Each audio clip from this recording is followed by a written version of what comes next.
best friend said, "Your girlfriend wants me. Step aside." I replied, "She's all yours."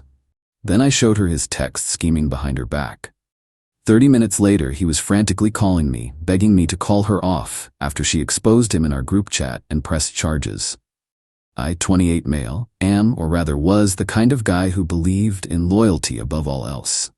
15 years of friendship with Henry, 28, felt like a bank vault of shared history, trust, and inside jokes. We weren't just friends, we were brothers in every way that mattered. Which is why, when he sat across from me in my own living room last Tuesday, swirling the last of a craft beer in his glass, his words didn't just sting, they vaporized the reality I thought I was living in.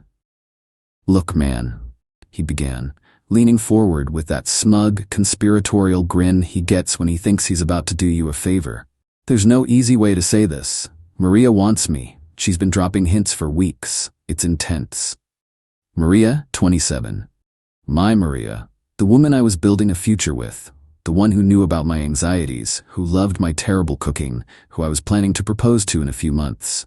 I just stared at him, the sound in the room narrowing to a sharp buzz in my ears. My first instinct was a jolt of white-hot rage, a primal urge to launch myself across the coffee table and wipe that grin off his face. But it was followed by a wave of something colder and more nauseating, confusion. He took my stunned silence as weakness. "I know it's rough, but you have to see it from my perspective. The chemistry is insane. You and her, it's comfortable, sure, but this is fire. I think it's time for you to just step aside. For her happiness, you know?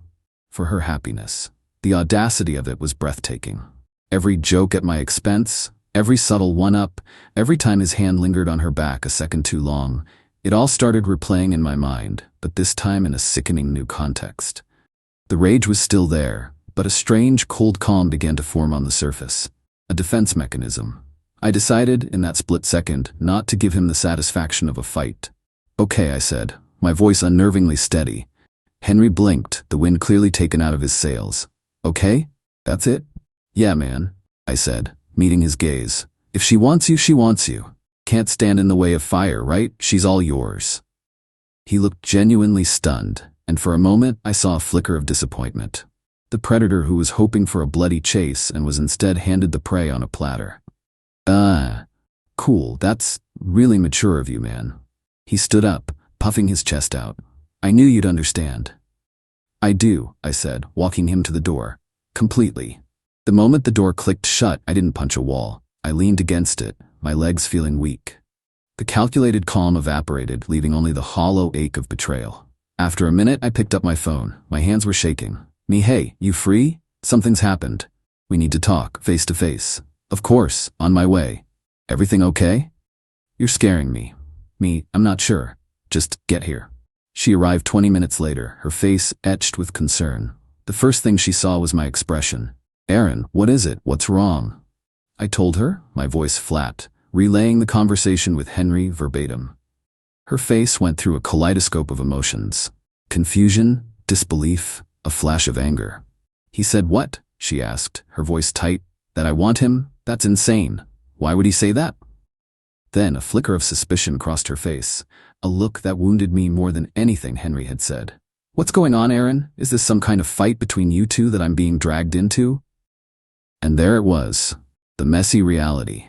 She didn't know who to believe. Henry had been my best friend for 15 years, his word against mine. "He told me," she continued, her voice trembling slightly, "that he was worried about you, that you've been distant, and that he was just trying to be a good friend to both of us. He's been texting me, checking in." The poison was already there. He'd been laying the groundwork for weeks. "Maria, he's been playing us both," I said, my voice pleading. "He's a liar." "Then prove it," she challenged, tears welling in her eyes. "Because right now, my boyfriend is telling me my best friend is a monster, and I don't know what to believe." My heart sank. Then, a memory surfaced. A conversation from about a year ago, so repulsive it had seared itself into my brain. I started scrolling frantically through my chat history with Henry, my thumb flying. It took me nearly 10 minutes of desperate searching through memes, plans, and nonsense.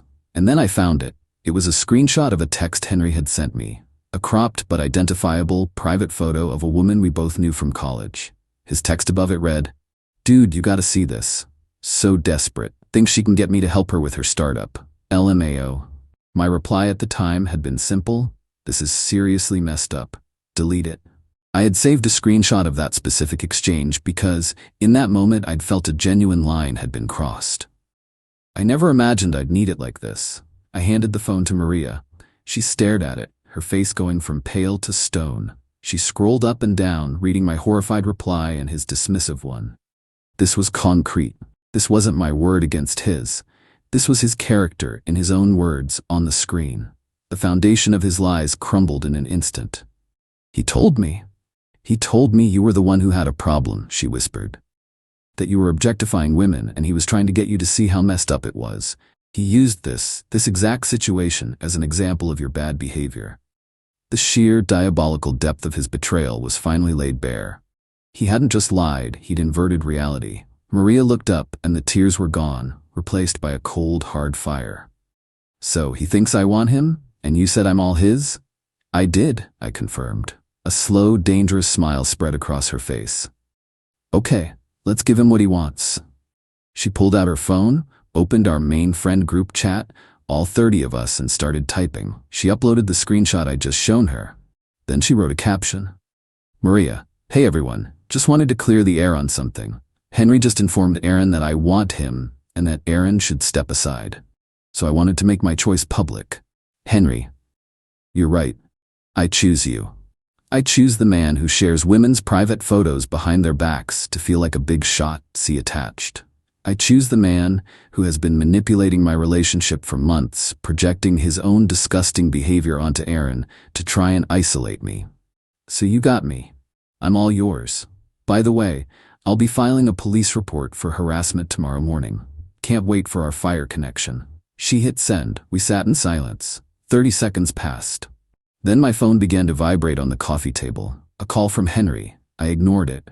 It immediately rang again. Ignored. Then a text. "Henry, call me right now." "What did you do?" "Call her off." Maria looked at the frantic messages. "He started it," she said. I just nodded. "I know." The phone kept buzzing, a frantic dying wasp on the table. We just watched it go. Update 1. The last week has been a surreal blend of chaos and quiet resolve. Thank you for the support. It's validating to know we're not the crazy ones here. The group chat was a nuclear bomb. It didn't unite everyone against Henry. It shattered the group completely, and the fallout has been messy. For every message of support for Maria, there was another expressing confusion or disapproval. Friend, whoa, Maria, this is pretty extreme. I get you're mad, but posting this publicly is a lot. Friend B. There are two sides to every story. Henry is a good guy. This feels like a hit job. Friend C, can we please handle this privately? My phone is blowing up, and this is just drama. The woman from the screenshot came forward in the chat, thanking Maria and confirming Henry was a creep. That solidified things for some, but others had already left the group, wanting no part of the drama. We lost friends. People we've known for years are either siding with Henry or have just ghosted us to avoid the mess. It's a lonely feeling. Henry's frantic calls and texts continued for 2 days. They were a masterclass in narcissistic deflection. Not once did he say, "I'm sorry for what I did." It was always, "Look what you've made me go through," or "You're ruining my life over a misunderstanding." And the classic, "After 15 years of friendship, you owe me your silence." He genuinely believes that our shared history is a blank check for him to behave however he wants, without consequence. On Wednesday, we went to the courthouse to file for a restraining order. It was a humiliating, soul-crushing experience.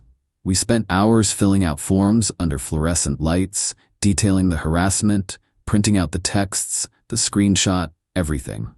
We were granted a temporary restraining order, TRO, with a court date set in 3 weeks to determine if it would be made permanent. It felt less like a victory and more like a grim, necessary procedure. The entitlement, it turns out, is a family trait. Henry's mom called me on Thursday. "I don't know what kind of sick game you and that little tramp are playing," she shrieked, "but you are destroying my son. He has been put on administrative leave from his job. They're investigating him, all because of your lies." The administrative leave was a key detail. He wasn't fired. He was in limbo, and they were panicking. "He is a good boy," she continued. "He told me everything. He was just trying to check on your girlfriend to make sure she was okay after you had a fight." And she twisted it. "You need to tell her to drop this ridiculous court case and post an apology for slandering my son." I stayed silent, letting her words hang in the air. "Ma'am," I finally said, my voice flat. "Henry's actions are his own. Everything we stated in that chat and in our court filing is documented and true. This conversation is over." I hung up before she could reply. Maria and I have consulted with a lawyer. She was professional, sharp, and did not salivate. Her name was Miss Joyce, and she laid out the reality. This would be a long, draining, and expensive process. "The harassment case is strong," she said, "but we need to be prepared for a fight." We are. This isn't about a satisfying, clean victory anymore. It's about surviving the storm and seeing it through to the end. Update 3. The wheels of justice grind slowly, and they grind you down a bit in the process. The TRO hearing was 3 weeks after my last post. It was as awful as we imagined. Henry was there with his parents and a lawyer. He looked pale and resentful. His lawyer tried to paint Maria as an unstable, jealous ex-friend. They twisted their platonic friendship into some kind of unrequited love on her part, and me as a manipulative puppet master. But we had the evidence, the texts, the screenshot, the sheer volume of his frantic, demanding messages after the group chat post. The judge wasn't impressed with his defense. We were granted a 1-year civil harassment restraining order. A small victory, but a crucial one. Henry's father approached me in the courthouse parking lot afterward. He didn't yell like his wife. His method was quieter, more insidious. "Aaron," he said, his voice calm and reasonable, "this has gone far enough. Think about your future. You're a smart kid, you have a good career. Reputations are fragile things. A public court case, accusations, it gets messy. People in your industry talk. It would be a shame for your professional life to be impacted by a boy-girl squabble." It was a threat wrapped in a silk handkerchief. He was implying they would start rumors at my workplace, try to damage my career as retaliation. I just looked at him. "Are you trying to intimidate a witness, Mr. Davies?" I asked, my voice just as quiet as his, "because my lawyer is right over there, and I'm sure she'd be very interested in this conversation." He paled, the mask of civility dropping. He just turned and walked away. The smear campaign continued, but with less success. The court's decision gave our story credibility. Still, it cost us. The legal fees are piling up. The emotional toll is immense. We feel isolated. We've had to block a dozen former friends. Every social interaction feels fraught with tension, wondering who knows what, who believes whom. This is the reality of justice. It's not a triumphant movie scene. It's a war of attrition. Final update. I haven't posted in a long time. The last several months were a quiet, tense crawl toward the finish line. The criminal case for harassment and the illegal distribution of intimate images was moving forward, separate from the restraining order. As the court date approached, Henry's desperation hit a new, despicable low. He must have known his legal options were exhausted. So he resorted to pure psychological terrorism. Maria started getting DMs on Instagram from anonymous accounts. They were vicious, calling her every name in the book. Then they got specific. One message mentioned her deepest medical insecurity, a private health issue she'd struggled with a year ago, something she had told only her mother, me, and Henry during a moment of vulnerability when she had leaned on him as a friend. He was using her pain as a last-ditch weapon to try and break her, to intimidate her into dropping the case. It was the act of a true monster, a final confirmation that the person we knew was gone, replaced by this venomous creature. It didn't break her. It forged her resolve into steel. That act of cruelty was his final mistake. Our lawyer, armed with this new evidence of witness intimidation, went to the prosecutor. The DA's office informed Henry's lawyer that if this case went to trial, they would be seeking the maximum penalty, including jail time. A week later, a plea offer arrived. Henry would plead guilty to misdemeanor harassment and unlawful distribution of intimate images. The prosecutor's proposed terms, developed in consultation with us, were harsh. 2 years of probation, a significant fine, a year-long batterer's intervention program, and a new 10-year restraining order. We accepted. A trial would have been traumatic, and a guilty plea is a conviction. It's a permanent mark on his record. The day in court was quiet and gray. Henry stood before the judge, a hollowed-out version of the man I once knew. He read his admission of guilt from a piece of paper in a monotone. There was no emotion, just the sullen compliance of a man who had finally run out of moves. His parents were there. His mother cried silently. His father stared at the wall. I felt nothing for them. Life since then has been calm. The 10-year restraining order is a shield. I heard he was eventually let go from his job and now works somewhere in logistics, still living at home. Our old social circle is a ghost. We've built a new one, smaller and more genuine. Maria and I got engaged last month. On a quiet beach, just us. The future is ours again. Last week, a letter arrived. No return address, but I knew the handwriting. It was from Henry. It was a rambling, self-pitying mess about our brotherhood and his one stupid mistake. It ended with, "Can you ever forgive me?" For a moment I felt that old rage flare. I walked to the kitchen, my hand tightening around the envelope, my first thought being to burn it and be done with him forever. But then I stopped. That would be an emotional reaction, and I was done giving him my emotions. The old Aaron would have burned it. The new Aaron, the one who spent months documenting everything, knew better. This letter was a violation of a 10-year restraining order. It was evidence. I didn't burn it. I showed it to Maria. We looked at it, this pathetic final attempt to get a reaction. "Are you going to send it to the police?" she asked. I thought about it for a long time. I could cause him more trouble, get his probation violated. But what would that achieve? It would just keep him in our lives. "No," I said finally. I walked over to the small fireproof safe where we kept our important documents. I opened it and placed the letter inside, right next to the file containing copies of the restraining order and all the other evidence we'd collected. I'm not forgiving him. Forgiveness is for people who feel remorse, not regret at being caught. But I'm not pursuing him either. I'm just prepared. The best revenge isn't a fiery, satisfying explosion. It's the quiet, cold power of knowing you've won, you're safe, and you hold all the cards. His letter sits in the dark, a final, impotent testament to his character, while we live our lives out here in the light.